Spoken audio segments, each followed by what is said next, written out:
Red squares at Waterloo are dramatic moments in European history. The Battle of Waterloo, fought on June 18, 1815, was one of the most pivotal and dramatic moments in European history. It marked the end of the Napoleonic Wars and the fall of Napoleon Bonaparte, the once mighty Emperor of France. As the battle raged across the fields of Belgium, critical and haunting moments stood out, symbolized by the red squares, the formation of British troops that, under intense fire, held their ground against Napoleon's elite forces. Let's delve into this dramatic scene, with a focus on the red squares, the tightly packed defensive formations of British infantry that became a symbol of defiance and resilience against overwhelming odds. The calm before the storm. It was a cold morning in June, and the atmosphere was thick with tension. On the ridgelines near Waterloo, the armies of two of the most formidable military leaders in history were about to collide. Napoleon Bonaparte, the French emperor, stood with his legions, preparing for what he believed would be his final victory. Opposing him was the Duke of Wellington, commanding an Anglo-Allied army that consisted of British, Dutch, Belgian, and German troops, all of whom were united in the desperate need to stop Napoleon's advance.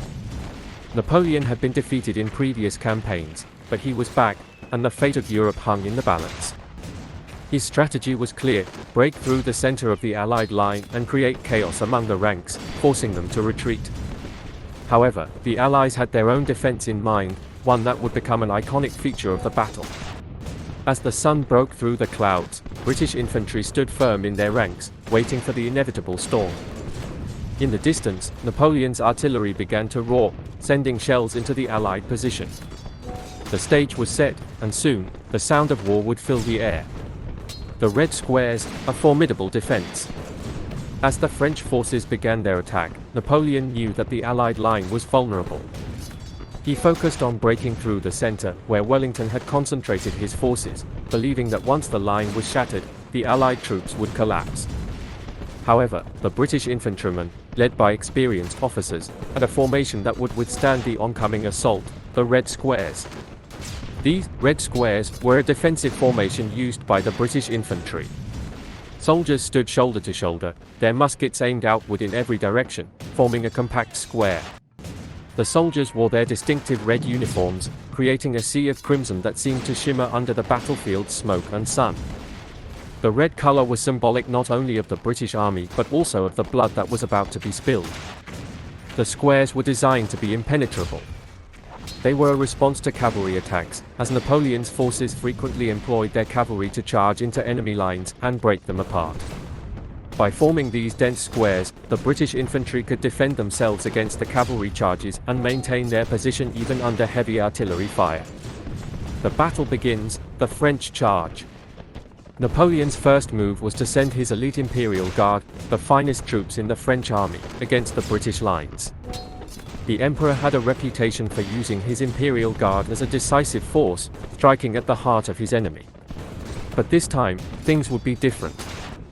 The French cavalry, led by Marshal Ney, began their charge. The sound of the hoofs echoed across the battlefield, followed by a barrage of gunfire. The British infantry stood motionless, waiting. As the cavalry thundered toward them, the infantrymen knew that their survival depended on discipline and precision.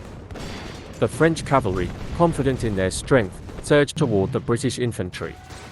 The sight of the red squares, however, stopped them in their tracks. The British soldiers, undeterred by the oncoming charge, held their positions and formed the squares with meticulous precision. The soldiers locked arms, aimed their muskets outward, and prepared for the assault. The French cavalry charged with great force, but upon reaching the British squares, they were met with a wall of fire. The muskets of the British soldiers unleashed a volley of shots, tearing into the cavalry ranks. Horses fell, and riders were thrown to the ground.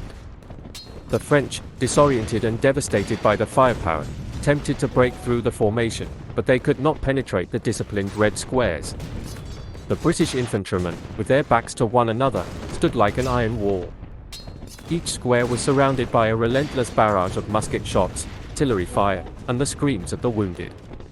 But in the heart of those red squares, the British soldiers fought with incredible determination, refusing to let their comrades fall. Napoleon's desperation, the final assault. Napoleon watched in growing frustration as his cavalry faltered. The red squares were holding strong, and his hopes for an easy victory began to fade. Determined to break the Allied line, he ordered his artillery to fire on the squares, hoping that the bombardment would cause panic and confusion.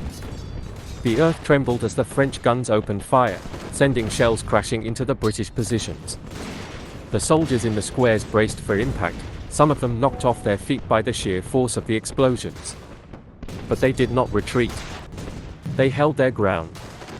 Napoleon knew that time was running out. The pressure on the French forces was mounting, as the arrival of Prussian reinforcements, under the command of Gebhard Leberecht von Blücher, tipped the balance in favor of the Allies. Despite the French army's desperate attempts to break the Allied center, the red squares remained unyielding. The British soldiers, having been trained to endure, stood firm under fire and resisted the French charges with unwavering courage. As the battle wore on, it became clear that Napoleon's forces were losing their grip on the battlefield. The red squares, like a symbol of resolve, remained steadfast against the storm of cannon fire and cavalry charges. The turning point, the collapse of Napoleon's army. By mid-afternoon, Napoleon's forces began to falter. The relentless fire from the British squares, combined with the arrival of Blücher's Prussians on the French flank, had caused significant disarray in the French lines. The Imperial Guard, which had previously been considered invincible, found itself trapped in a desperate retreat. Napoleon's army was disintegrating, and the once mighty emperor found himself outmaneuvered and overwhelmed. The red squares had held the line. The British infantry had not only withstood the initial onslaught but had turned the tide of battle. The French were in retreat, and Napoleon's dreams of European domination were crumbling.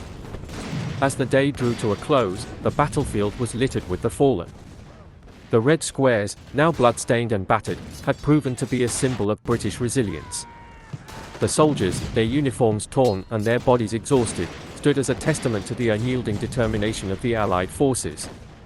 The legacy of the red squares. The red squares at Waterloo became an iconic symbol of the British Army's discipline, resolve, and courage. They were the rock upon which Napoleon's final attempt at dominance was shattered. The dramatic image of these squares, standing firm in the face of overwhelming odds, lives on in history as a defining moment of the Battle of Waterloo. For Wellington, the victory was not just a military triumph but also a testament to the strength of his men, who fought not just for survival but for the future of Europe.